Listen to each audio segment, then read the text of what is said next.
Bueno, gaurko, lehenengo mahai inguruari ekingo diogu.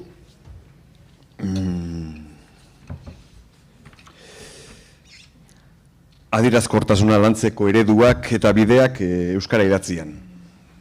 Bueno, euskara idatzian esperientzia ikaragarria duen hirukotea daukagu, emaian.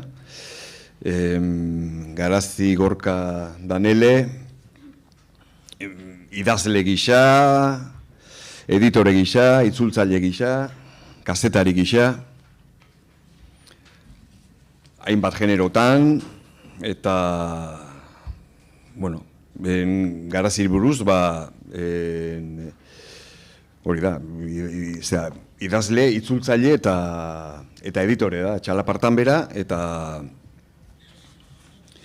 novela, ipuiliburu pare bat baditu, argitaratuta. Gu orduko hauek eta lurraz beste. Zutabegile gisa ere aritu izan da. Danelerekin elearazi bloga izan zuten hainbat urtetan, blog emankorra, itzulpengintzaren inguruan, oroar, itzultzaile gisa ere, hainbat autori itzuli ditu, Anaiz Nin, Fitzgerald, Walter Benjamin, Amelie Nothomb, Sylvia Plath, hainbat aldizkaritan publikatu ditu artikuluak, gurekin ere bai jakinen, eta, kontseilu editorialeko kideare bada, iratxe bezala, baina ez da horregatik hemen, iratxe egon ez den bezala. Gorka, Gorka berezi hartua, kazetaria, idazlea ere bai, baina, ez dira oso gauza ezberdinak.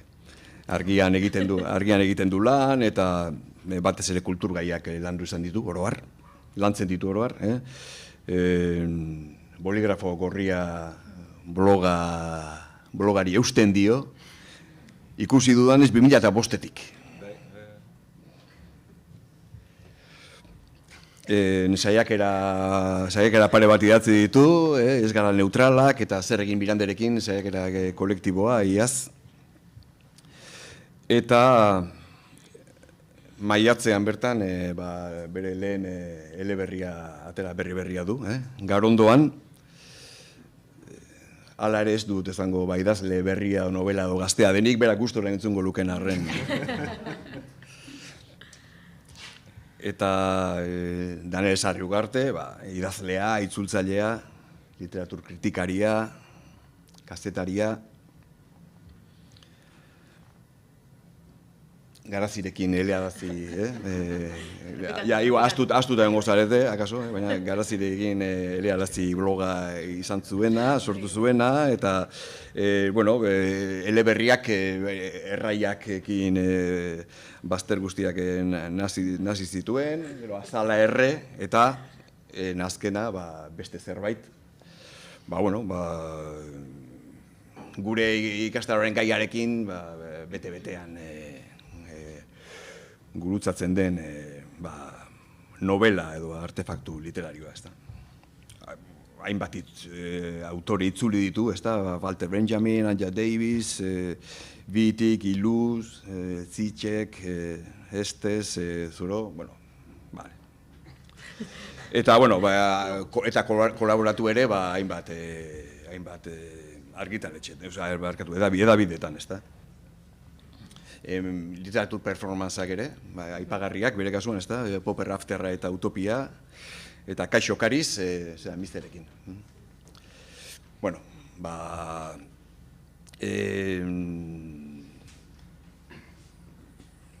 Nik uste oso profil egokia daukazuela hirurok, ez da, hitzekin behar dunaz hitzegiteko, hasieran, ez da, 10-15 minutu izango dituzue, pixkat zuen kokapen hori egiteko, eta gero bortik abiatuko gara, bai gure artean, eta bai bukaeran ikuslekin, horrentaz aritzeko. Garazi, zuaziko zara orduan, gero Gorka, eta gero... Bueno, mi esker, Xavier. Mi esker jakin egon bidapenagatik eta gai honen inguruan zerbait esateko dudala pentsatzeagatik. Gure Aiton amonengandik eta senidengandik jaso nuen sukaldean el refranero español Jori eta Beratxanik. Eta, barra entzuten zan, es más malo que un nublau, edo entre prisa y prisa marito mesemonos, eta alako atxotitzak eta beste ahozko baliabide batzuk. Eta euskaraz, hezkuntza arautuan jaso nuen nik adierazkortasunarekin lautzen aldirenak, hori ez da hauntzaren gauerdiko ez dula, eta zozoak beleari purbeltz, adibidez, eta orduan trufarako erabiltzen genituen. Eta gero osatuz joan naiz ikusentzunezkoekin ere bai, gero aipatuko dituzte, baina Dragoi Bola, Captain Planet eta Goenkale, zuetako batzuek bezala. Eta batzuek esanen zuten, ez zirela elkarrizketa naturalak, atzoiak ikek problematizatu zuen, etiketa horren inguruan, baina gurean Itanoa adibidez, hoien bitartez sartu zen, eta gogoan izanen du batek, baino gehiago kerraz, hori eginazagok, ura. Horrekin esan nahi dut Euskararen senaren edo usadioaren araberako Euskara ez dudanik belarriz jaso, gaztelania jaso duan neurrian eta tenorean behintzat, atzomienek aipatzen zuen entzuketa espontaneo hori ez da. Nik begiz jardun izan behar dut, gehiago irakurtzearen, bilatzearen eta galdetzearen bitartez, batez ere galdetzearen bitartez, horrek dituen mugekin, ez da. Baina, antolatzaileak bazegiten beste eta idatzizkora azitzeiteko gaude hemen, ez naiz aditu gisa mintzatuko, aritu gisara baizik, idazten, itzultzen eta editatzen ibilitako bidez, eta zer egiten den edo aipatuko dut, ez zer egin behar den, hori argi utzi nahi dut, eta baita Iratzek arnasa edo deitu duen horri begiratuko dio dela pixka bat, gainetik. Eta pare bat lagunekin izan dut izpide gaia, Naroa Zubillaga eta Maia Palauzarekin, eta haienetik ere izanen du zerbait gaurkoak. Beraz, adierazkortasunaz mintzatzeko eskatu zidatenean, nik behintzat zalantza pixkat egin nuen, ez? Errazago datorkigu burura zuzentasuna zer den, edo egokitasuna zer den, Kikek atzo ere hoien aldeak aipatu zizkigun, eta beraz, erronkei eta baliabideiekin aurretik, nahiko nituzke aipatu pare bat gauza hortaz. Atzoin zuzen justo, Aritzek aipatuzun, nik ere aipatu nahi nuen artikulu bat, Zelin Mulon Unibertsitate irakasleak, iazberrian egin zioten elkarrizketan, zioen Euskara galtzen ari dela, bere adierazkortasuna, hori eraman zuten titularrera, eta honela zioen gazten, frantsesaz, anitz kexatzen dira jendeak, baina segitzen du gramatikala izaten eta adierazkorra izaten. Eta orduan zioen Euskara hain zuzen galtzen ari zela hori xebera. Eta nik lehenengoan kolorea etortzen zaite burura, ez, adierazkortasunaz hitz egitean, eraginkortasuna, potentzia espresiboa, esan nahi den hori, xedearen arabera beti ere, esateko gaitasuna, berdin mehatxatzeko, limurtzeko edo adarraiotzeko. Nahiarak atzo isataldekoak gustatu ditzean berak eman zuen definizioa, erantzun emozionala lortzea litzatekela gaitasun hori ez. Erabilera espresiboa eta hortarako noski hizkuntza baliabideen jabe izan behar. Gaur egungo komunikazioan idatzizkoaren eta ahozkoaren mugak izugarri lausotu dira, sare virtualen eraginez, ez? Hizkera ahozkoa baita gehienetan, naiz eta idatziz egiten den, eta haren literaturan, esanen nuken kazetaritzan ere, baina haren literaturan ahozko adierazkortasuna eta idatzizkoa berizi beharko genukela iruditzen zait. Batzuetan tematzen garelako idatzizkoan ahozkoa islatzen, eta gauza da ahozko baliabide batzuk idatzizkora ekartzea, esan indarbila, ados, baina horrek ez du esan nahi idatziz bildu behar denik modu berean ahozkoaren forma guztiak. Ez, bueno, Iratxik ere aipatu du Jose Erragartziaren hitzak bide beretik. Itanoa adibidez, diotenez gero eta gutxiago erabiltzen da ahozkoan, baina literaturan nahiko erabilia da eta erregistro eta efektu batzuk lortzeko, naiz eta Beñat Solari justu irakurri nion duela gutxi, bere novelan asko aipatu diotela itanoaren erabilera gauza ona balitz bezala, gauza berritzailea balitz bezala, eta berak pixkat hori zalantzan jartzen zuen da kritikatzen zuen. Orduan, mezua euskarriari egokitu behar horretan, hizkerak, erregistroek eta halakoek garrantzi handia hartzen dute, eta horiei behiratu beharko diegu adierazkortasuna hitz egiteko. Aurliburuetan, nabarmen, oso ohikoak dira onomatopeiak, hotsak, errimak, itziokoak, ahokorapiloak, eta bar.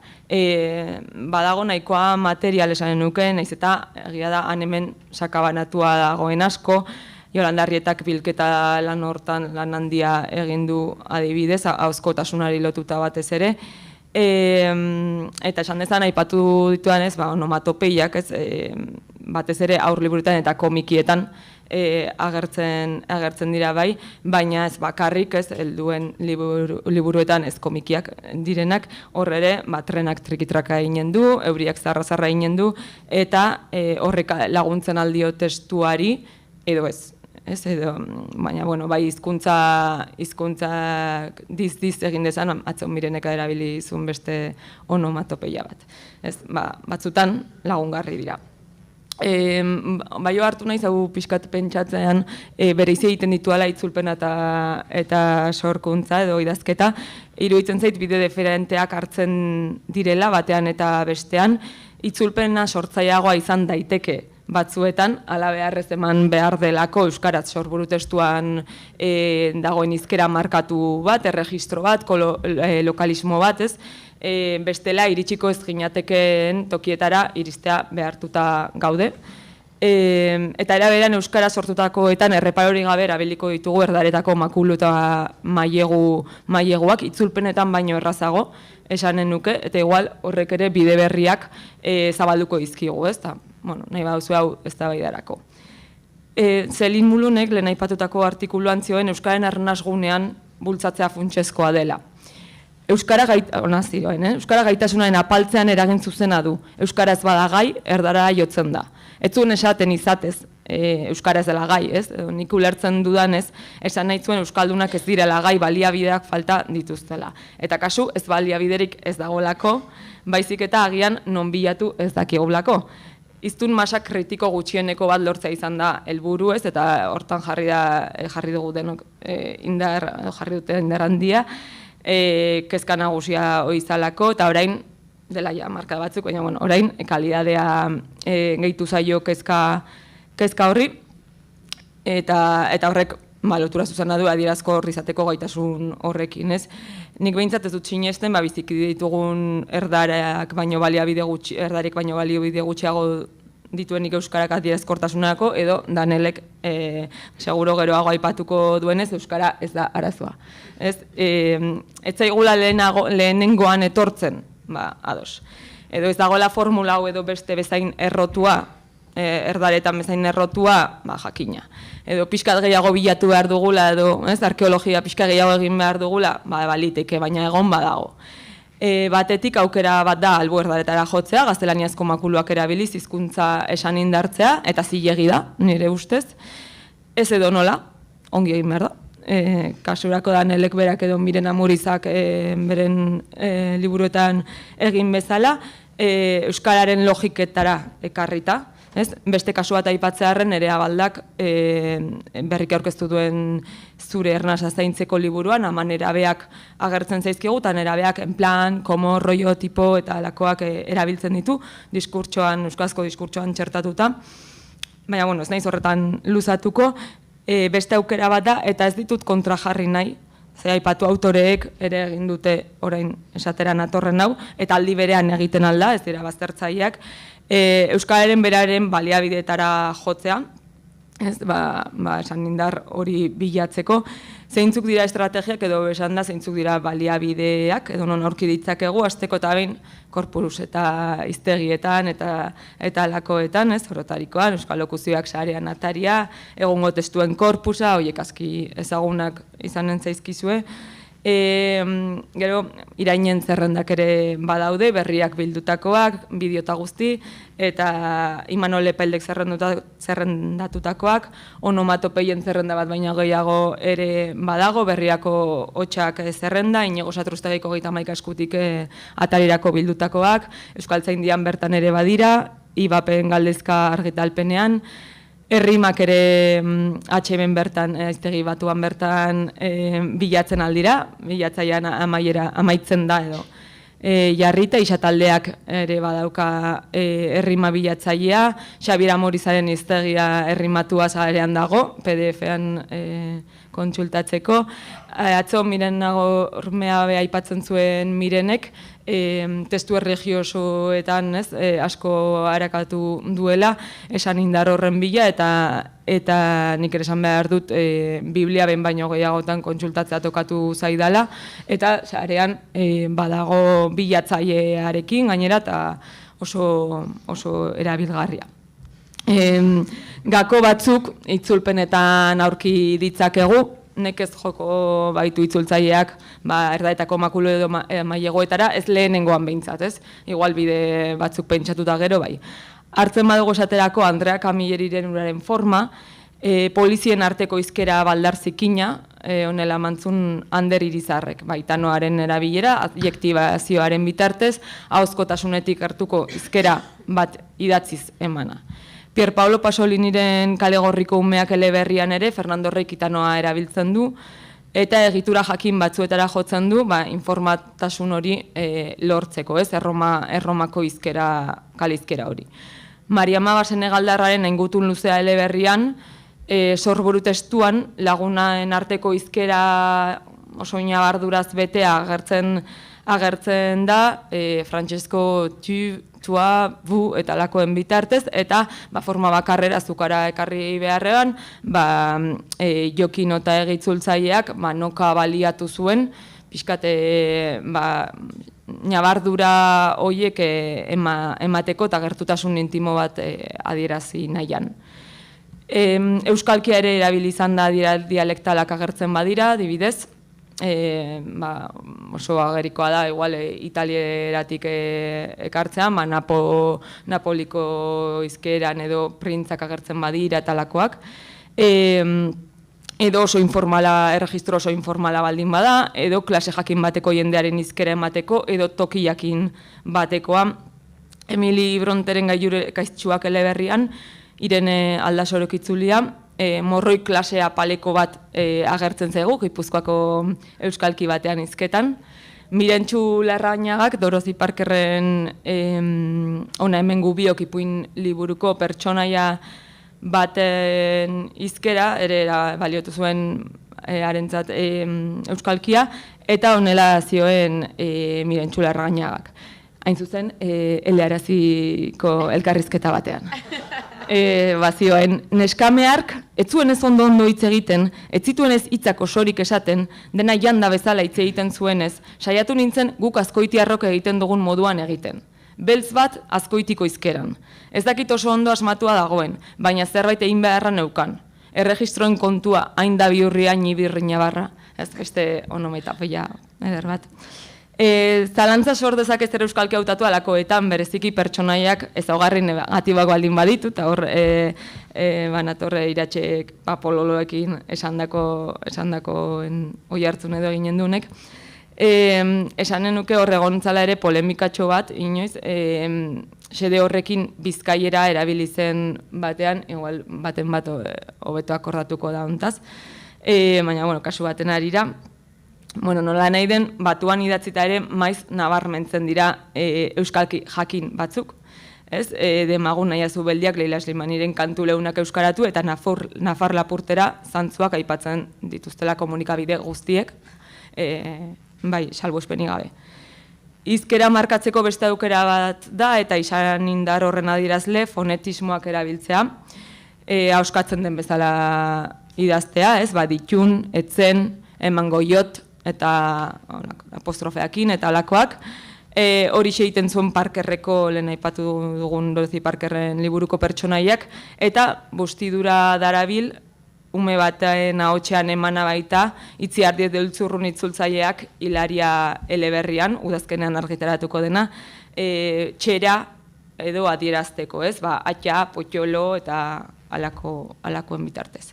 Julen Gabiriak, Artes Piegelman estatu batu barraren maus itzultzean ere, gitxako auto bat egin behar izan zuen, pertsonaia batek Ameriketara migratutako poloniarrak akatsak egiten zituen ingelesez hitz egiterakoan, da akatsak egiten ditu euskarazkoan ere.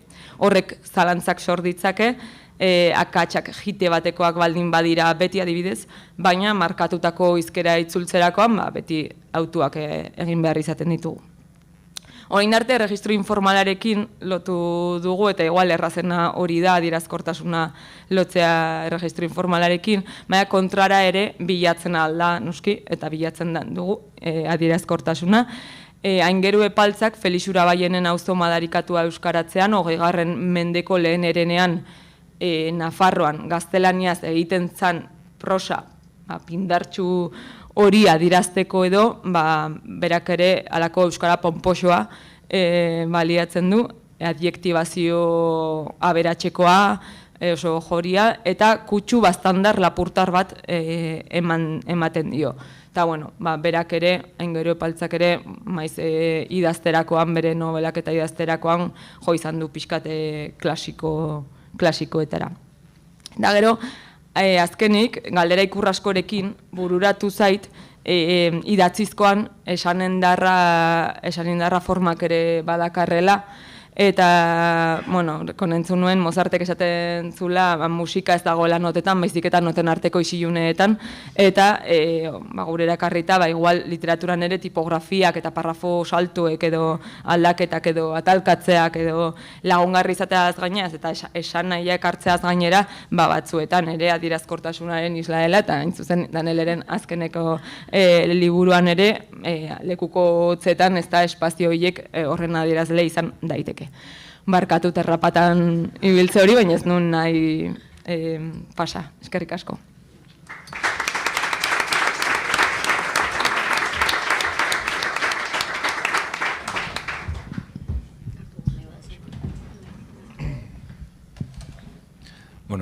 Eskerrik asko entzuteagatik.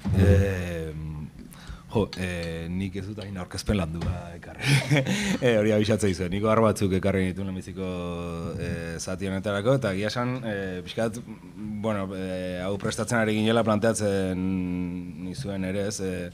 Adierazkortasunaz hitz egiten degunean, eri kosta egiten zai definizio positibo bat ematea. Ikusten dut, badukagula premia hau, jardunaldi honen existentzia berak implikatzen du euskara ez adierazkor bat badaukagula, eta behar bada falta zaiguna dela adierazkortasun hori edo espresibitate hori hortara nola iritsi, ez? Orduan, zuen baimenarekin negatibotik hasiko naiz behar bada, hau da, zer ez den adierazkorra euskara idatzian. Hor badago testu bat, nik askotan itzultzen naizara, espresibitatea galtzen ari naizela ikusten dudanean, eta da Italo Calvinok antilinguari buruz esaten zuena, ez? Italo Calvino, zituen oso ondo uzten abokatuak, funtzionarioak, ministerioetako kabinetetako langileak, edabidetako langileak oroar, batez ere kazetariak. Haiei leporatzen ziren antilingua batean idaztea, baina bakarrik idaztea, baizik eta pentsatzea eta hitz egitea, ez? Eta antilinguaren ezaugarri nagusi gisa terrore semantikoa deitzen diona jartzen zuen. Hau da, bere horretan esan nahia daukan edozein hitzi ihes egitea. Eta aipatzen zuen, botila, berogailu edo olako hitzak gauza lizunak balira bezala, ez? Pixka bat gaizto jarritak esango nuke abokatuak, funtzionarioak, ministerioetako edo sailetako kabinete buruak eta edabidetako erredakzioz gain euskararen antilinguak behar bada badituela beste ekoizle batzuk ere hurbilagokoa ditugunak, ez? Sindikatuak, mugimendu sozialak, gaztetxeak, mota guztietako kolektiboak, zen ibentzat, argian lan egiten nuenean eta sarritan tokatzen zitzaidan horrelako eragile batzuen testuak jasotzea, zerbait salatu naizelako, mobilizazio batera deitu, eta bar, ez? Eta gainera, batzutan sumatzen zen, eragile horietako batzuk, dizkera formal eta zuzen hornetan ez idazteagatik, alegin bat, kolore pixka bat ematekoa testuari, euskalkiaren edo sukalkiaren bitartez, ez? Nire ustez, emaitzan nahiko txarrekin. Adibide txiki bat hartu dut, hauxe litzateke da. Abendu hontako gaztetxetik hainbat ekintza antolatu ditugu, aisialdi mota ezberdinek egun ematen dien talka imperialisten inguruko hitzaldi bla, bla, bla, bla. Urolako euskara dirudien arren hau antilingua da. Hau da, antilingua eta gainera gure antilinguan esango nuke gaztelaniazko kalkoek pisu ikaragarria dutela. Gaztetxetik esatzen dugun hau, desde el gaztetxe organizamos esto, baina hori gaztetxeak antolatu du, ez? Nire bentsat belarrira hobeto egiten dit. Aisialdi mota ezberdinek, diferentes estos de ocio, gaur egun ematen nahi dien, que se están dando. Hau da, bustidura jartzen dizkiozu, halako lokalismo batzu txertatzen dizkiozu, baina gaztelaniazko kalkoa dira, eta gainera antilingua da. Antilingua da, ez daukalako espresibitaterik. Hau bera idatzi beharko genuke, gai izan beharko ginateke, horrelako gauzak adierazteko, ez dakit, beste modu batean, ez? Eta iruditzen zait, batzutan bilatzen ditugun soluzioak ez dira zuzenak. Baina horrek adierazten du ere, badagoela arazoaren kontzientzia minimo bat badagoela, irtenbide bat bilatu nahi zaion momentutik, ez? Kontua, zertarako nora jotzen dugun irtenbide horien bila. Beste kontu bat aipatu nahi nuena, eta honekin pixka lotuta dago nik uste da, automatismoena, ez? Uste dut askotan aurrez kozinatutako formulekin komunikatzen garela. Eta, hor, literatur ikerketetan eta badago kontzeptu bat Viktor Shklovskirena dela desautomatizazioa, hain zuzen, ez? Hau da, Shklovskik definitzen zuen hori prozesu kognitiboa bezala objektu baten pertzepzio diferente bat lortzera bideratua, percepzio benetakoago bandola bait, ez? Jarri milako matxo, benetako horri, baina ni ideia gustatzen zait. Gero Mikhail Bakhtinek hartzen zuen ideia hau, nolabait esateko, hizkerak munduarekin konektatzen dugun eran eragina daukala, eta estetika bilatzea pixkalen gidatxek aipatu eta uste dut hor badagoela gako bat, badela gauzi estetiko bat ere, ez? Desautomatizatzea lortzeko benetan gauzen beste pertzepzio bat, ez? Kontua, estetika, ikuspegi konplexu batetik aztertu behar den zerbait dela, ez? Hau da, zer da adierazkorra, zer da ederra, zer da zitala, zer da emotiboa, zer da mehatxagarria edo iraingarria. Testu inguru espezifikoen arabera asko alda daiteke, lekuaren, adinaren eta inguruan nagusi diren praktika linguistikoen arabera. Lankide izandako bat, Pello Zubiriamen agina auzokoa da, berak esaten zuen aginan gaztea zirenean bate besteari eona isilik gixaxua esatea zela mutur joka azteko marra, ez? Hau da, hori esate baldin badizute, niretzako ez da izan, Hernanin 80ko hamarkadan jaiota. Orduan, zer da adierazkorra, zer provokatzen ditu erreakzio batzuk edo ez, oso gauza kontestuala da, ez, neurri handi batean. Eta, ontatik, noski, erortzen gara egoera soziolinguistikora, eta segurazki egoera soziolinguistika kontuan eukita, lantua jotzeko motibo asko duki itzakegu, ez? Iurra Basori irakurtzen diozunean hiztun aktiboen erdiak gaztelania zerrazago egiten duela, esan dezakezu, hemen zail daukagu, adierazkortasunaren kontu hau, ez? Hor, bururatzen zaiana, pixka bat, sontajeki esan izan dituen, metaforei buruz esan izan dituen gauzetatik abiatuta, batzutan iruditzen zait, olako gauzak planteatzen ditugunean, ikusten dugula gure burua basamortu bat zeharkatzen, ez? Hau da, berreskuratu behar dugu hizkuntza, normalizatu behar dugu, estandarizatu behar dugu, eta gainera adierazkorra izatea lortu behar dugu, beraz, bueno, oraindik ez dugu basamortu bat zeharkatu edo orain beste bat pasa behar dugu, ez? Bueno, pixka bat, ni behintzat askotan ikusi izan duen burua desesperazio horretan, eta kasu hortara iristen, aizena puntu hortara iristen, saiatzen ez metaforak aldatzen, ez? Eta, bueno, igual egokiagoa pentsatzea adierazkortasunari dagokionez, euskeraz oraindik deskubritu gabeko kontinenteak dauzkagula, ez? Hau da, bueno, dena egiteko baldin badago terreno honetan, eta gainera espazio desberdinetarako, estratu sozial desberdinetarako, talde eta kolektibo desberdinetarako euskara adierazkor bat sortu behar baldin badugu, hori da, deskubrimentu asko egiteko aukera ere bai, ez? Eta ia norberak bere buruarentzat euskara adierazkor bat sortzeko erronka hori. Bueno, niri hori polita egiten zait, ez? Alde horretatik eta interesgarria izan daiteke. Eta gainera tresnak badauzkagu. Piskat garazik aipatzen zuen, ez dakit inoiz hainbeste tresna eduki ditugun euskara adierazkor batean idazteko. Eta hau guk jaso dugu momentu historiko honetan, baina asko kosta da egitea, ez? Bueno, hor, aipatu da Euskal Lokuzioa sarean adibidez, bueno, ni orain tesi bat egiten ari naiz Koldo Izagirreren narratibari buruz, eta hor oso interesgarria da, hau paperean argitaratu zenean Euskal Lokuzioak bezala, hor Koldo Izagirrek entzun hitzaurrea. Bueno, bertan paradoxa bat seinalatzen zuen, beste gauz askoren artean, eta zen 81 batekoa da liburua. Gaur egungo edozein gaztek idazten du Lizardik baino hobeto, baino inork ez dauka haren grazia, ez? Orduan, bueno, sarrera hori nire ustez teorizazioan bada hizkuntzaren historia sozialetik asko daukalako eta behar konkretu batzuk ere momentu hortan zeudenak uztartzen dituelako, ez? Eta hor bereizketa bat egiten zuen, eta zen izkribu hizkera berak deitzen diona eta hizkera literarioa, ez? Hau da, estandarra lehenbiziko horren premiak kontuan hartuta osatu zen, eta beharrezkoa zen. Baina Izagirrek zioen orduan literaturako eta esango nuke beste funtzio askotarako ere bai beste zerbait behar zela, ez? Eta hortarako aldarrikatzen zuen euskararen zoko guztiak miatu behar zirela.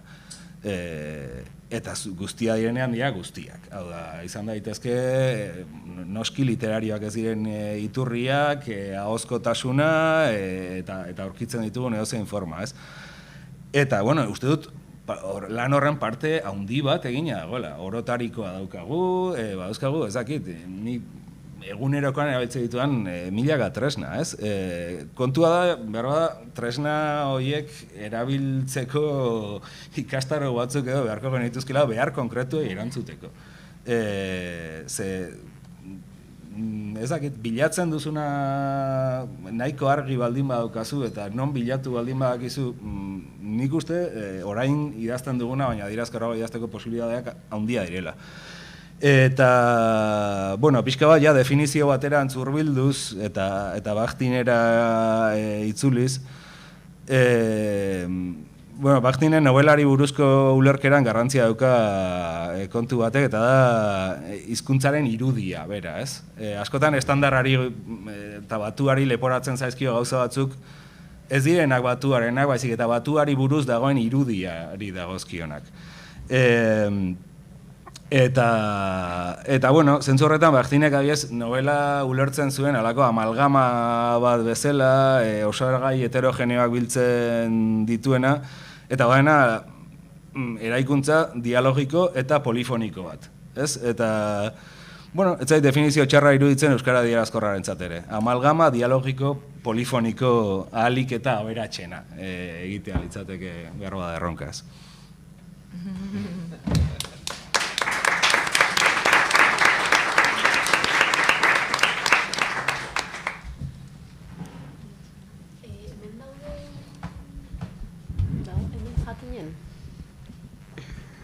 Vale. Bueno, ez dut behar oraindik, baina gero hori jakinda ez dut horrutziko, bai, hor ikusten dut, bai, eta listo, oso ondo, vale.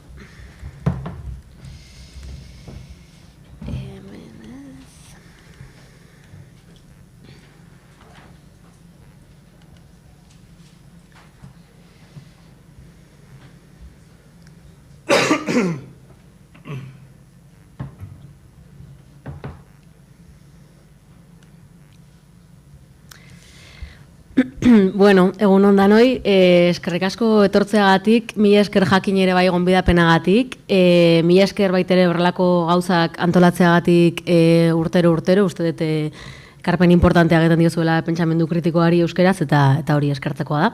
Garaz eta gorka plazerra zuekin maia konpartitzea, eta gero Xabierri bereziki eskerrak elegazi bialdiz aipatzeagatik, zeia gure aurreko bizitza bateko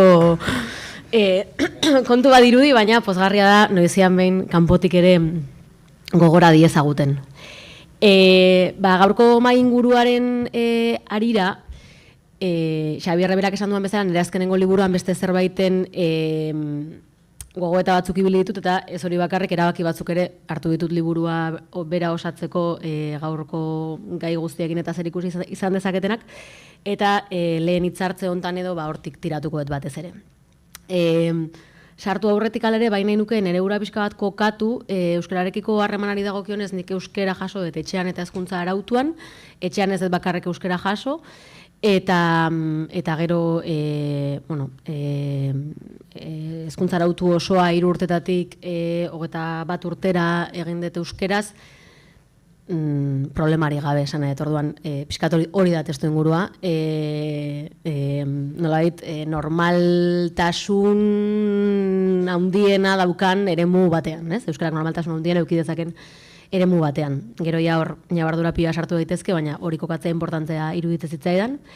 Gero bestalde batetik nire lanbideari buruz edo eta baita ere hemen nundik arituko naizen zehazteko, itzultzaian ez, itzulpengintza ikasi nuen eta hortan aritzen naiz, idazlea ere bai, eta gero nire marko teorikoa, ideologikoa, nire posizionamendua munduan nola saiatzen naizen irakurtzen inguruan daukagun kaos hau guztia, transfeminismoa, feminismo intersekzionala, materialista, queer teoria, pixkat amalgama hori. Eta itzpolita da, amalgama. Eta horren arira, ni gaur proposatuko detena eta pixkandik nire euskera esan indartzearen alegin hortan egiten detena, ez nik bakarrik, orain zehaztuko dut hori, baina nik egiten deten horrek, eta hitzaldi honek ez dauka asmo unibertsalizatzaierik beste uste delako ez dela posible. Alegia, nik gaur kontatuko ditudan gauza batzuk zuei hainbat motiborengatik zuetako batzuei ez dizuete balio izango, ez dalako zuen abia puntua berdina. Nere asmoa da, hala ere, hori jakinik ere, dialogo batzuk gertatu alizatea, eta jakinik ere honek ez dula balio dena konpontzeko,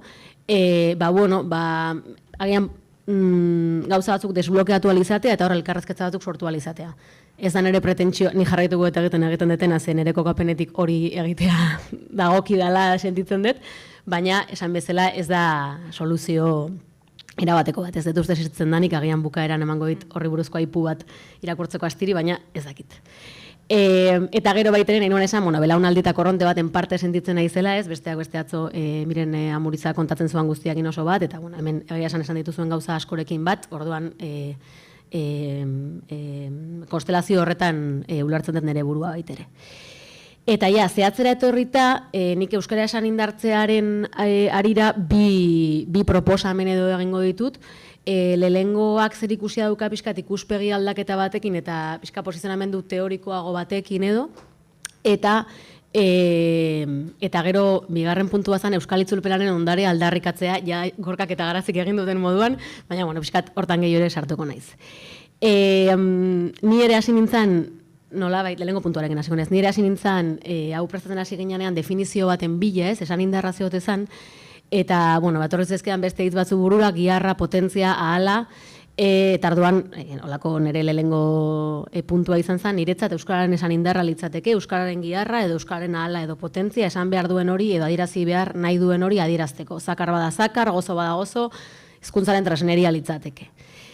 Eta hor esaten nuen, ez da hizkuntzaren tresneria, da kontua euskaliztunok zer nolako giharra edo hala edo potentzia daukagun gure hizkuntza esan indarrez jarduteko. Da ñabardura txiki bat eta oso agerikoa dirudina, baina gero batzutan beste kontu batzutan ari geranean pasa egite zaigu. Orain dela gutxi nire gertatu zait, onintzale Gorburu entzun detela podcast baten, eta egiten du ñabardura hauen justu ere beste kontu baten arira, gero jarriko dizuet podcast horren zatitxo bat, eta oso agerikoa irututzean, baina zenbat aldiz horrela ez hitz egiten dugun euskerari buruz, izango balitzela gauza bat, objektu bat, eta, bueno, ez da. Orduan, ikuspuntu aldaketa horretatik, konturatu nintzen baitere, arazoa ez da euskara testu hortan lehen Garazik aipatzen zuena, beste zerbaiten agertzen dena asmoa dirazpen linguistiko bezala, agertzen zala ia pixkat ñabardura hori, ez? Batzutan idazten ditugu liburuak eta bagenekizkienik ez genekizkien gauzak ateratzen dira. Eta gero, aiztu egite zaizkizu eta gara esan dezu, hau pentsatzen nuan ba. Bueno.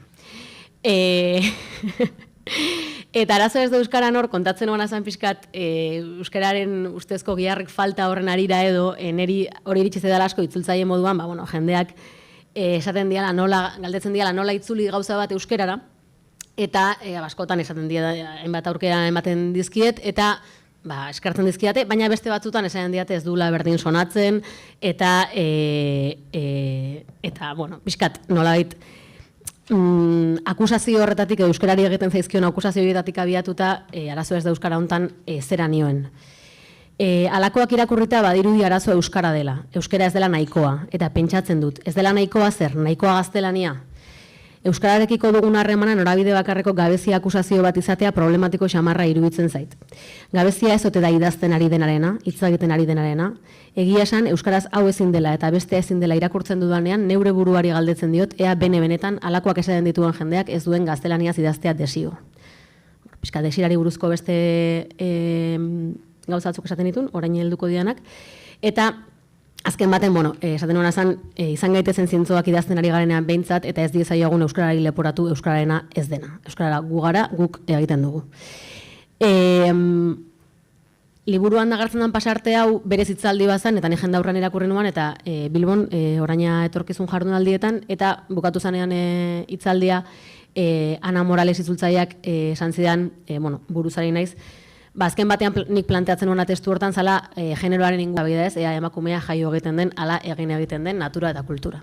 Eta bueno, hortan posizio bat ni behintzat badakat, horrez da galderarik egingo, niretzako egin egiten da, edo ekoitzi. Eta orduan ez, pixka bat Anak esan zian hori tiraka, konturatzen nintzen transfeminismoak eta queer teoriak marko oso interesgarri bat eskaintzen dutela botere harremanak irakurtzeko, desira konstruktu gisa aztertzeko eta naturaltzat jotzen diren beste hainbat kontu desereikitzeko edo zalantzan jartzeko edo behintzat hori ez, beraien konstruktu izaera agerian jartzeko eta hori agian izan zitekela ekarpen bat euskara, gure euskalduntasuna, euskararekin eta beste hizkuntzekin nola harremantzen geran eta abar pentsatzeko. Orduan hori izan pixka, nire lehenengo landu ezaten gauza, baina intuizio moduan edo, eta, landu ezatena ez baizik, eta nire posizionamenduak uste dut erabaki batzuk hartzera, eramaten hauala, nik mundua eta hizkuntza tartean irakurtzen ditu alako pixkat marko hortatik, eta iruditzen zaidala marko hortatik gauzatzuk desblokeatu egitezkela edo beste leku batetik begira dakiokela. Orduan, hola, provokazio txiki batzuk edo ekarri ditut, ezakit provokazioak izatera iristen dian, baina, bazpada esango dut. Adibidez hori, desiraren deseraikuntza, ez? Nolabait, testu bidatzen nuanean da, lagun batzuk irakurri zuten da, Uxu Albardik aibez esatezian, ez, karo, igual adibez gaztelaniarekiko desira, hetero arauarekiko desira bezala irakurri liteke edo ezin dira egin konparazio direktuak, baina hor nik uste badaudela tresna batzuk naturalak ez dian gauzak desnaturalizatzeko. Natura eta kultura bikoaren zentzuan. Eta, orain bai jarriko dut, onintza Legorbururen pasartetxo hori, da Badalabek eta Irudamatxo batera egindako podcastaren Nor-nori nork da, ez dakit hemen badago baten batez aldean esan, baina Nor-nori norkorko korte bat, Oier Zuniagarekin da elkarrezketa, baina onintza bakarrik entzungo dugu, eta orain hau entzun da tiratuko et pixka gehiago.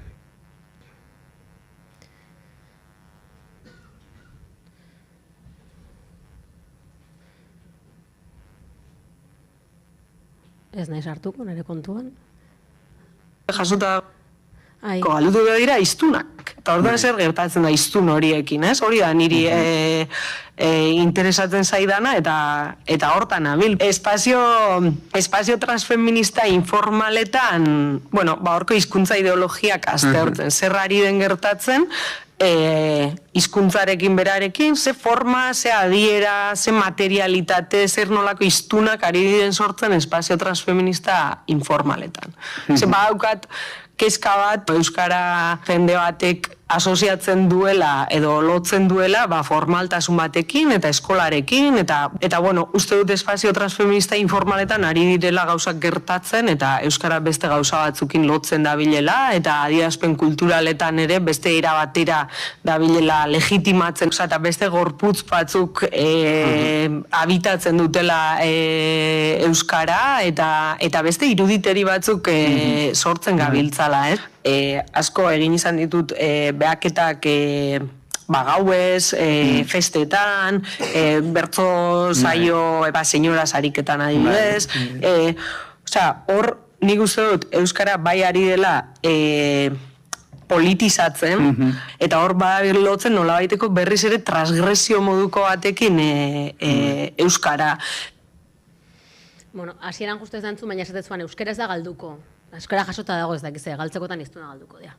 Orduan, intza legor buru egiten entzuteko aukera baldin makazu egun zaitezte, uste dute oso sakon ari dela lantzen gauza guztiak eta baipatzen nuenean belaunaldi edo korronte hau baita ere beste arlo batzuetan ari dian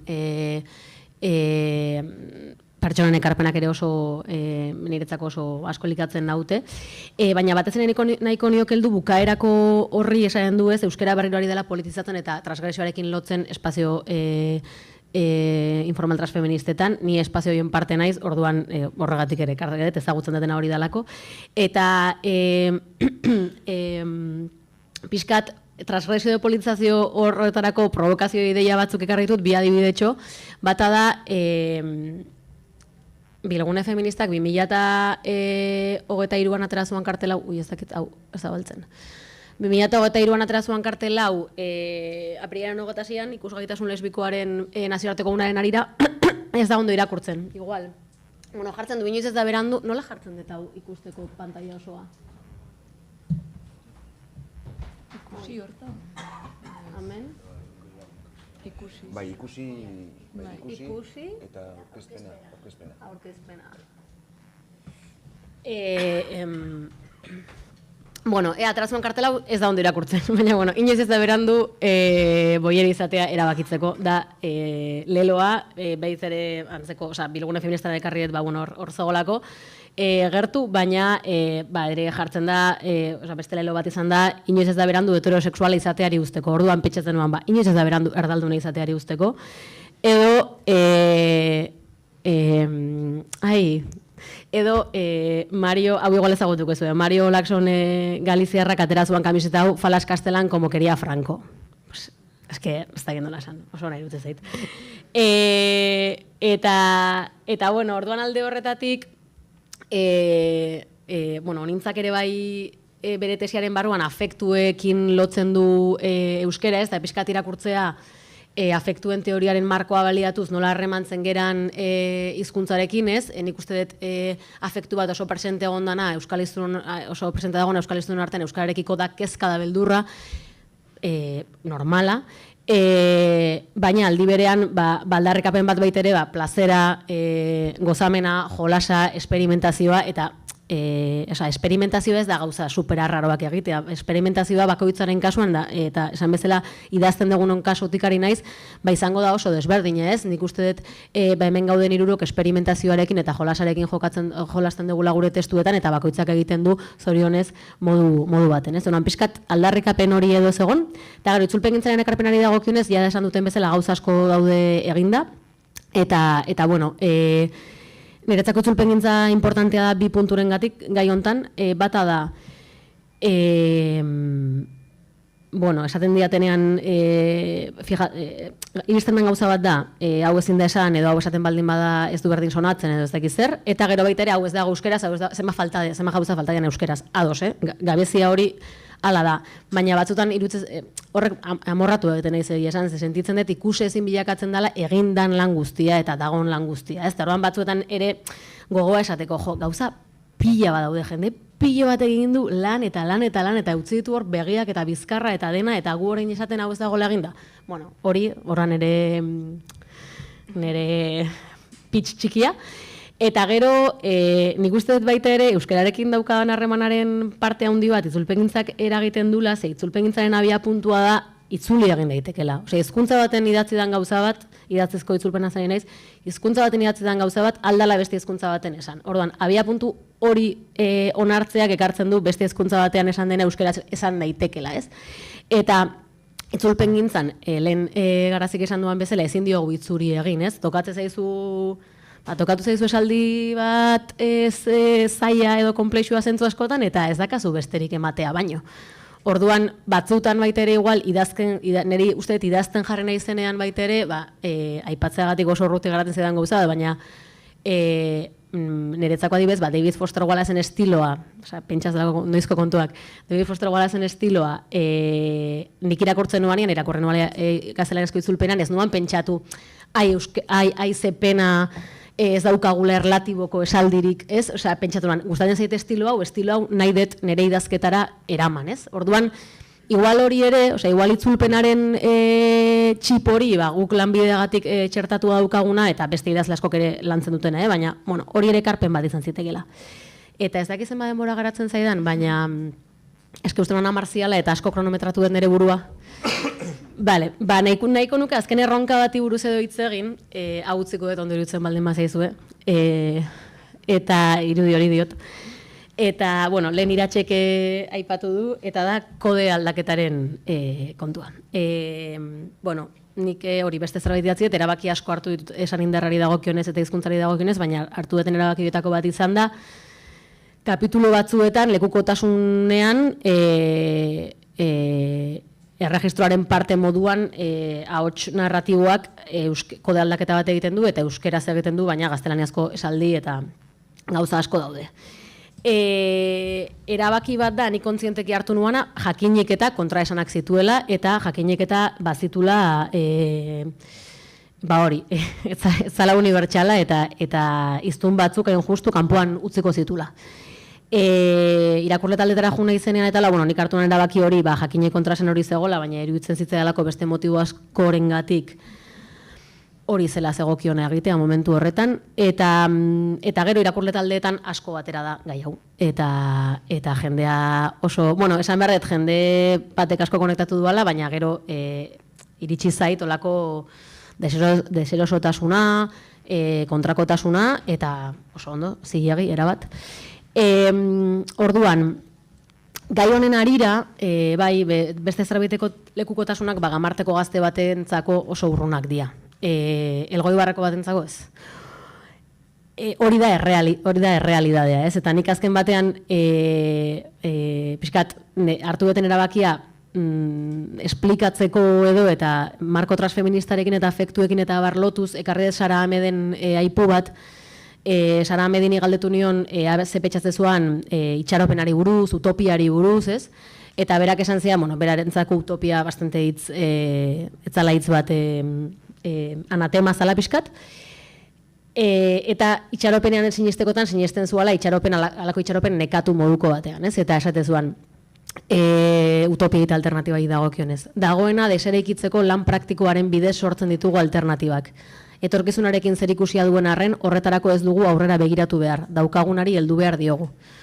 Orduan, ni baitere pixkat nahi zanuan erregistro hori hor jarri, hainbat motiboren gati, baina beste daukaguna ere hor dalako, eta daukaguna da,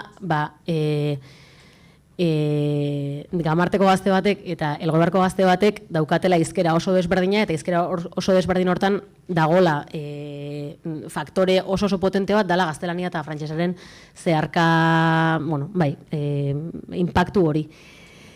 Eta ni galdera bezala planteatzen dutena da, bueno, hori da daukaguna, horrekin zer egingo dugu. Horren aurrean esatea Euskal Herri monolinguistiko bat dugu amets eta beste monolinguismoarena problematiko txoa da, baina, diot, modu zabalago baten, baina horra iritsi aurretik, batzuentzako hori horizonte bada, beste batzuentzako ez da izango, baina bien bitartean ez, pixkat zer egingo dugu horrekin. Hau da galdera bat idazle moduan, eta da galdera bat iztun moduan. Eta, bueno, azkenik aprotxatuko irakurtzeko niretzako esanindarra da kantestu bat, da Jule Goikoetxearen politeismo bastartako zati bat, eta hala dio. Monoteismoa bizitzaz nekatua dagoen jendearentza da. Bizitzari beldurra izatetik sortzen baita, bizitzaren aniztasunari izua izatetik. Horregatik murriztu behar du, dena bakar batera, beste jainko guztiak hiltzen ditu. Eta fase historiko bakoitzarako gaizto bakarra aurkitu. Lehenik Satanas, gero erragea, gero estatua, gero dirua. Ongiaren kausak ere bakarra izan behar du. Arima, arrazoia, legea edo ekonomia. Subjektu salbatzaile bakarra, egiazko maitasun bakarra, eta moral unibertsal bakarra. Pixka bat azkatuz gero beti agertzen da jaun buru soil berbera atzean. Eta guk, politeistok, ez dugu astirik ezagutza gisa zertifikatutako depresio honetarako. Orduan, bueno, pixkat politeismoaren aldarrikapen honekin bukatu nahi nuken ere hitzartzea.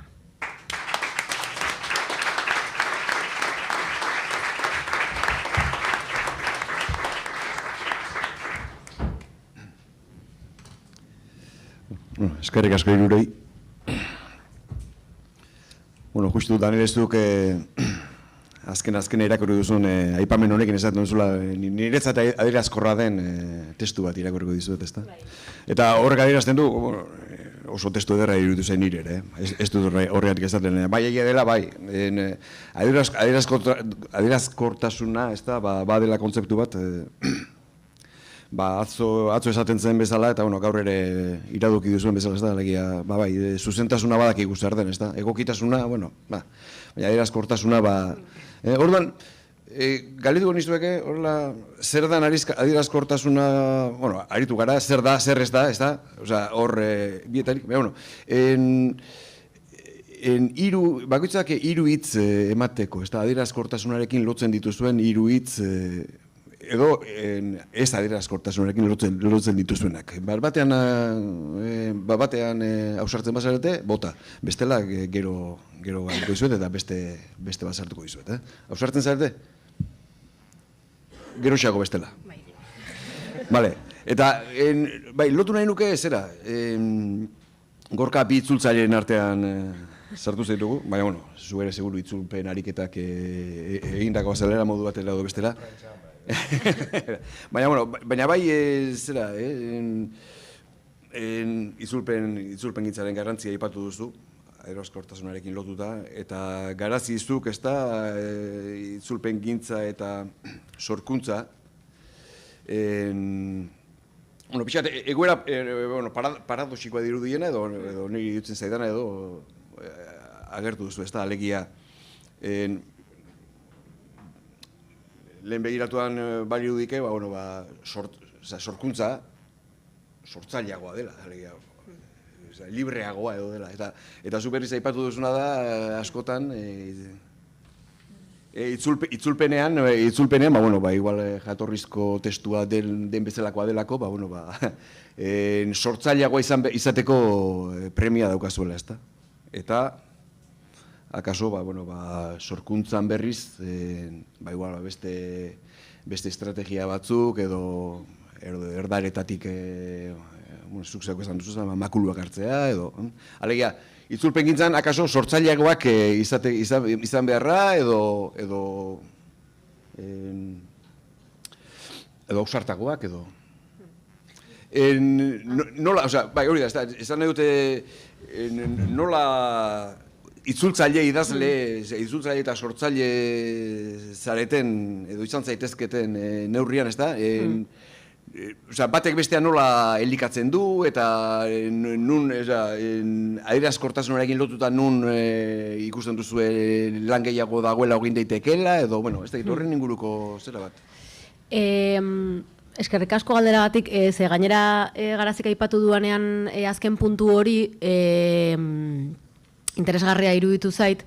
Azken baten, itzulpen baten aurrean jartzen zeranean mugapen bat daukazu, eta batzuetan mugapen bat eukitzeak eramate zaitu, batez ere itzulpen gintza ez daki sorkuntza baino sortzaileagoa da, baina bai eramaten zaitu berez agian iritsiko ez zinateken lekuetara, ez? Eta orduan, ez dakit nola esan, etortzen zaidan lehengo beste adibidea literaturan da, Ulipo eskolako hauek guztie egite zutenean ez, bakarrekan bokal bat erabiltzea, eta beste, orduan mugapen bat ezartzen diozuna, edo, bertsolari Maialen Lujamirotan ikentzun izan diot, ez azkenean muga hori eukitzeak, ez, korse hori, eraikuntza hori eukitzeak, ja, eramaten zaitula, hortara egokitu behar hortan ez, erabateko askatasuna daukazunean zerbait egiteko enkargo bat ezakazunean ez gairik ez ezer, batzutan utxunea gordina da. Orduan, uste mugapen horrek azkenan egiten zaitula beste leku batzuetara iristea eta zeure sorkuntzatik iritsiteko ez zinateken leku batzuetara ez. Eta niri oso praktiko jarreko naiz, agian batzutan pixkat gehiago ideietan ibili naiz. Nire itzulpenak eman diala, itzulpen zaie moduan jarduteak eman diana, nire eguneroko oraintxe bertan hitz egiten nahi zen moduan hitz egiteko eta noski idazteko, izan da hitz pilo bat askoz normalizatuago ditu dela, idatzizko egitura pilo bat askoz normalizatuago ditu dela, eta bai daukabala hizkuntza erregistro jaso bat landu detela asko. Jo behar izan detelako gauza batzuk esatera, hori badakit esaten lehiarra edo badakit esaten ez dira baztertzaileak esan dulen garazik ez, olako hitzak ohikoak direla guretzat, hori izango nuke. Hola gauza txiki batetik hastear. Pixkat, hildorri aldutan, nik uste gero itzulpenak eta itzulpenak ere bereizi behar direla. Esan nahi dut, ariketa bat egiten duzunean testu literario bat itzultzeko noski ez dut inoiz egin, iruditzea kriston deskubrimentuak egin ditzakezula hizkuntzan, ez? Nire bizipena igual pixkat beste aldekoa da, eta da, gaztelaniaz sortutako diskurso mota oso jakin batzuk itzuli beharra euskerara, prentxarako. Azkar eta askotan asko pentsatu gabe, ez? Eta hor sortzen dira beste mota bateko problema batzuk. Hau da, Moncloako gabinete batean sortu den diskurso bat, bere eufemismo eta trampatxo guztiekin ematen dizute, titularrerako, eta zuk hori euskaraz eman behar dezu, eta askotan bere horretan ematen duzu, edo sortzen dira, goran daukat bat izan zela kopago gaztelania zeatu zenean, ez? Hau, koordainketa itzuli zen momenturen batean, baina uste dut hor berriak autu bat egin zuen, hau berrordainketa da. Ze hor bazegoen implizituki eufemismo bat, injustizia sozial bat estaltzera zetorrena, ez? Eta hor uste dut, kontzeptua itzultzerakoan, ez dakiz zein aritu zen berrian hortan, baina oso azkarri ibili zen.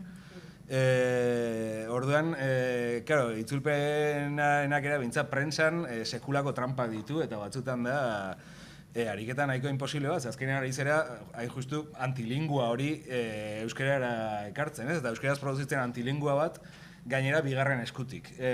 Nik hori oso gaizki eraman izan dut, adibidez.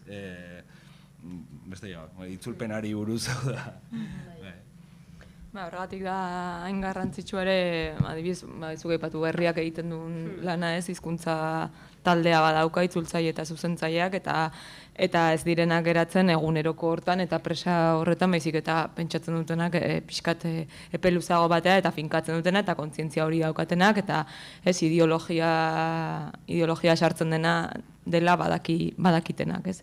Eta gero, gehitzeko gauza txiki bat da Nelek esandakoari, eta zure galdereatik, Xabier, Isabel Etxeberriak tesia egin du berriki aurkeztu du, eta pixkat konparatzen zituen euskaraz sortutakoak eta euskarara ekarritakoak, eta fijatzen zen, hainbat parametro aztertu ditu, eta horietako bat igual zer ikusi daukan adierazkortasunarekin, adjetibazioa, eta kolore, uste dut koloreak, besteak beste koloreetan fijatuen zela bera, eta hor nola, horietako bat hori izan ez zelako gama zabala dagon itzulpenetan, eta murritzagoa dela euskara sortutakoetan, adibidez.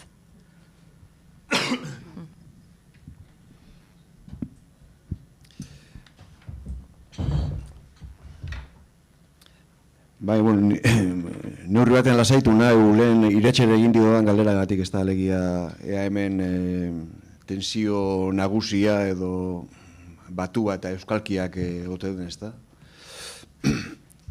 Edo beste batzuk ere badauden, eta, bueno, zuek esandakotik, ikusten da, beste batzuk ere badaudela, eta igual bai, hori bai, ez da, hori zera, ez da, alegia, nola ikusten duzuen, adierazkortasuna pixat lortuta, gizarte geruzekin, edo tribuekin, edo pixkat, hori nola dagoen, ez da? Egia esan da, atzo bertan hemen Mario Kerrak izan genuen, eta, danere zugera hainbat idei iradoki dituzu, eta pixkate horretaz, ez da? Hori, batu eta euskalki zera hortatik pixkate harago, ez da? Beste zera hori nola ikusten duzuen, labur behintzat?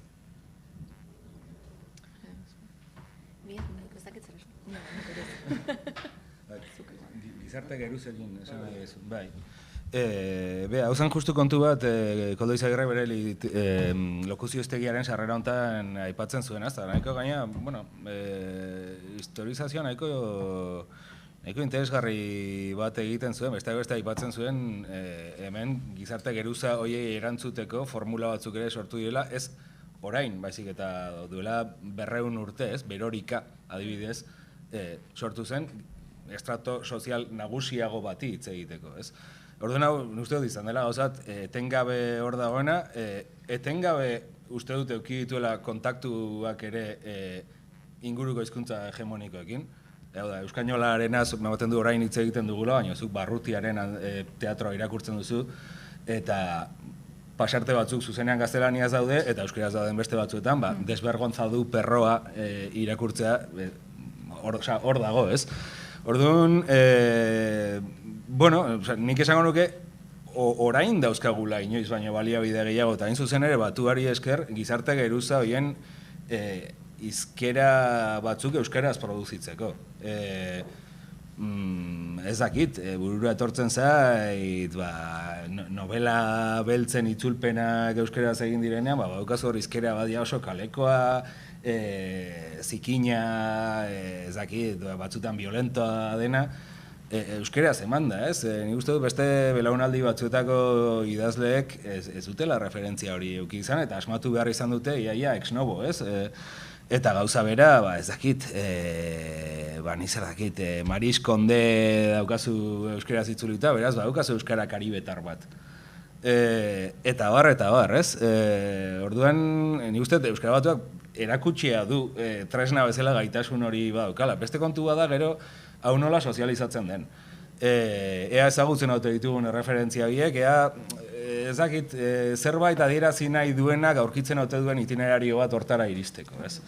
Eta uste dut, hemen betikoan sartuko gera eta topiko bada, baina hemen hezkuntzak eta pixkat hiztun bakoitzak egiten duen ibilbidean bide lagun izan behar duten halako agenteek ere jokatzen dute paper bat, nire ustez.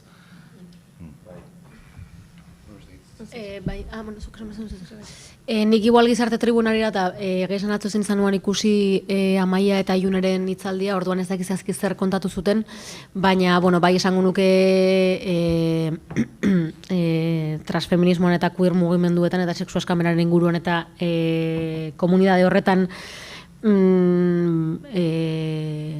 egon diala eta bagaudela euskaldunak eta euskaltzaleak eta euskeraz ere bai bizi nahi dugunak, orduan hor lanketa bat egin da eta badaude hainbat hiztegi eta hainbat kontu. Orduan, alegin hori hor dago eta nire kasuan itzulpen gintzaren bitartez, adibez itzuli ditudan Fan Home edo Mackenzie Warken liburuak eta beste, hain justu ere ekartzen duten gauzetako bat eta irakurri dutenek esan diatena da, zelako poza ematen dula olako gaiei buruz irakurtzea euskeraz eta bat beste, eta niretzako ohore handia eta zorte handia da. Eskerrik asko Garaziri Fan Home itzultzeko proposatzeagatik. Eta gero, etorzean orain burura da, niri asko gustatzen zait Labar musikaria, eta uste dut bai dala sortzen ere hizkera bat ez da bakarra, baina orain etorrezait burura bera, aidala sortzen beste iruditegi batzuk eta beste gorputz batzuk eta agertzen dian hizkuntza molde bat, eta bere kantuetan badagona, ez, herrimarekin jokatzen duana baita ere, eta bueno, pues, diki bat agertuko zaizu hor. Gero berriro ere diki da referentzia bat, horrela gaztelaniazko musika urbanotik.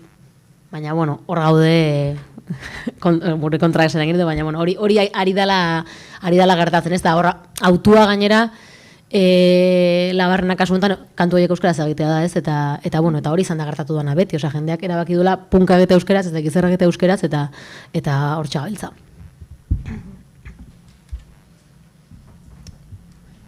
Bai, bueno, publikoari aukera eman aurretik, lehen eskatu dizkizuet 3, baina atzera egingo dut. Oso agobiatuta ikusi da dituztet galdera horrekin. Ikuste pentsatu dugula, Xabier, baina 10 minutu, 15 minutu gongera izketan horri erantzuten saiatzen. Hori pixkat despistatzeko zen. Zerbaitekin bukatu behar zela. Baina beste hiru gauza eskatuko dizkizuet, bakoitzari. Bueno, Garazik beritzartzen aipatu ditu, zenbat tresna dauden, ezta? Eta egon bat daudela, eta askotan, eta gero sozializazioa, eta bar, ez da baita ere, eta gero bakoitza dauzka, bere trukotxoak, eta bar, bere lanari lotuta, eta bar, ezta?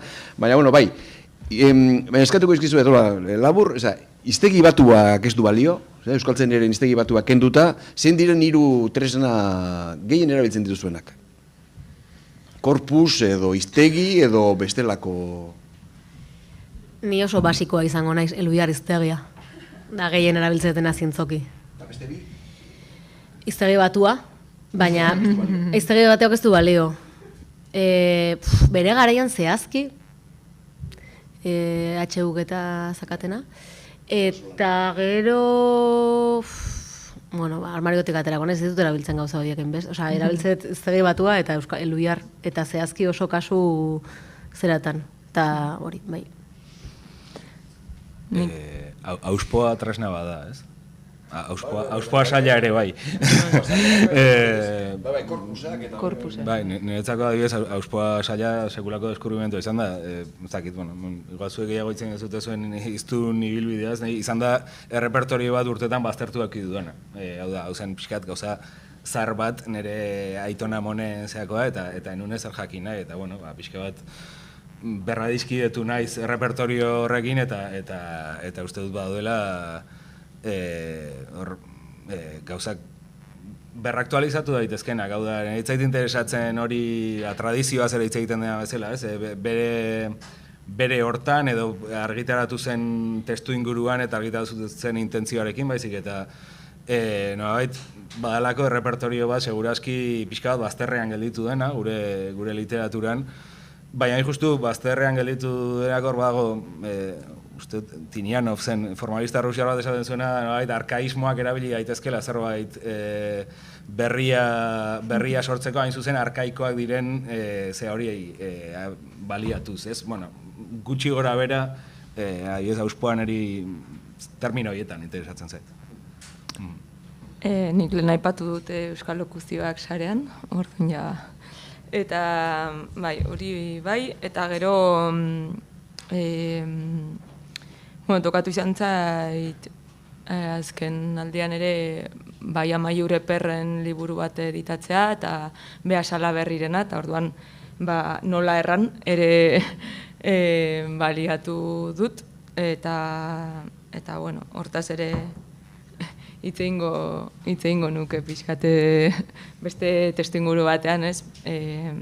Argitaratzea lapurteraz, baxenafarteraz eta bueno, zatzore beste gai bat eta zabalduko dut igual beste meloi bat, orain gaizki esan da. Baina bai, atzo ere izlari batek aipatu zuen Nafarroko euskara. Ez, eta nahi hori egiten zait Baskongaletako euskara esatzea bezala, edo iparraldeko euskaraz hitz egiten denean bezala, eta hori bai barra aditzen dugu, ez, bueno, beste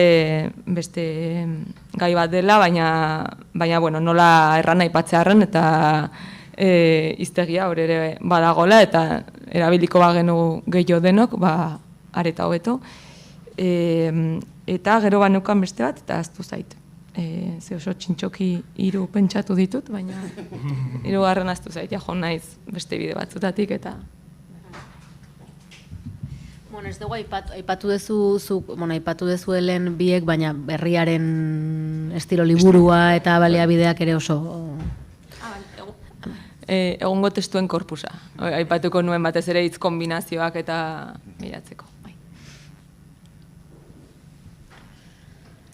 Bueno, norbaitek zerbait esan edo galetu nahi badie.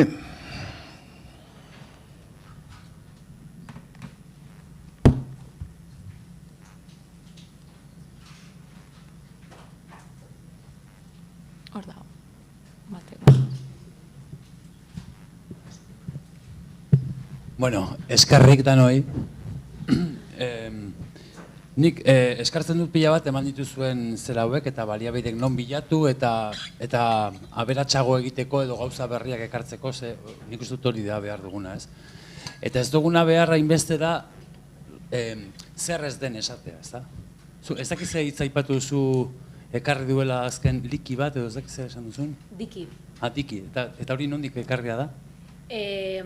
Diki da, bueno, musika urbanoan labur esatean tipo bat esateko modu bat, tipo bat, diki bat bat. esateko diki bat, bai. Ez da gizon orokor bat, baina, bueno, ez da sartuko. Hori fokoan jartzen bat eta erabiltzen hasten bada euskarara sartuko da, ezta?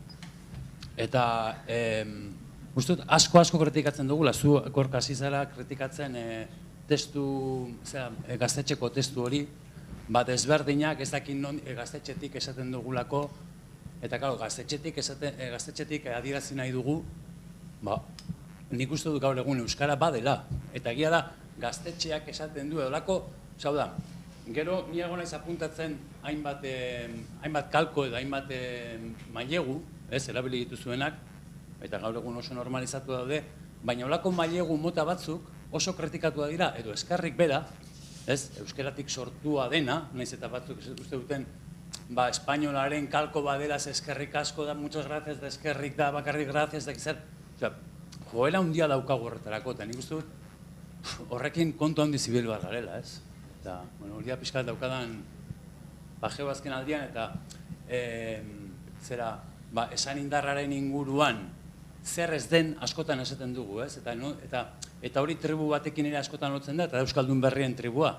Euskaldun Berriek erabiltzen dituzten doinuerak, hitzak, kalkoak, edo ez dakit zer, ez dira onargarriak, meloi bat zabaltzearena ere ez da onargarria, baina, segun hork esaten duen, bai, ez, nik behin jatzen nuen, hori esan bezain pronto onartzen dugu, lazkau txikik erabiltzen zuelako, baina beste batzuk ez, ez? Orduan, hor daukat nik...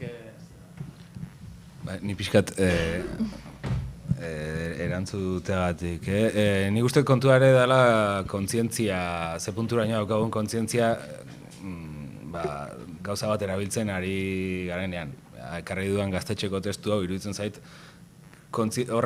kalkoak direla konturatu gabe egindako kalkoak direla. Eta horregatik iruditzen zait, badala automatismo bat. Hartzen duzu, hau gaztelaniaz horrela pentsatuko nuke, eta bere hortan ematen dute euskeraz, eta gero bustidura batzu gehitzen dizkiot, kutsu lokal edo popular edo nahi duzuna emateko. Ni jabetzen baldin bagera, nik ez daukat inolako problemarik eskerrik esateko edo beste 1000 gauza erabiltzeko, ez dakit, espresibitateari laguntze baldin badiote, nik ez daukat arazo hori, baina nik uste lehenbizi jabetu behar dezula zer egiten izan da, nik uste askotan hori kontuan eduki gabe produzitzen direla testu asko idatzian, eta bueno, orduan ez baldin badago nolabait araurik ere ez dago posibilitaterik hori nunbaitetik puskatzeko, eta espresibitatean nik uste daukala lehen gatuzko duzu igual 3 hitzeo, nik uste sorpresarena badela bat. Bada zerbait puskatzen duena ohiko aurreikusgarritasun erregimen bat edozein diskurso daukana, ez? Eta uste eta iazkortasuna badaukala horrekin harreman bat, nolabait puskatzea aurreikusgarria den hori, hortarako jakin behar duzu zer den, ez? Eta nun kokatuta dagoen hori.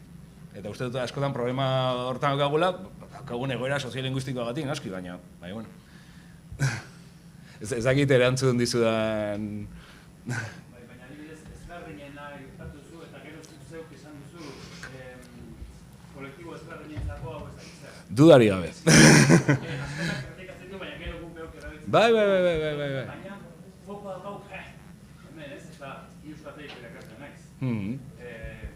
Okotera nio nago, okotera nio nago, uste dut, karpen txarra egiten ari garela batzuetan. Beste gauza batzuk zuzendu behar dira, baina... Claro, igual leku desberdinetatik izan dugu hau, eta ere lehen lerroan zaudenean zuzenketa horietan ulertzen dute bizipena beste mota batekoa dela. Neri tokatu izan zai justu beste aldetik, ez? Bizitze hau eta, bueno. Eta beti ere, ez da, hainbeste nork egiten duen, ez? Ni ados nago Urrak esandakoarekin, baina ere da non, eta zer helbururekin, eta zer testu ingurutan zauden, ez da gauza bera, eskola, ez, edo ikastetxe edo berdintzaite euskaltegi batean aritzea, edo helburu nazionala daukan aldizkari batean aritzea, edo, ez, ere, ezakit, hizkuntza eredu bat ezarri nahi duna, edo segun eta ze ataletan ere, esan nahi dut, eta ze registrotan zauden, eta orduan,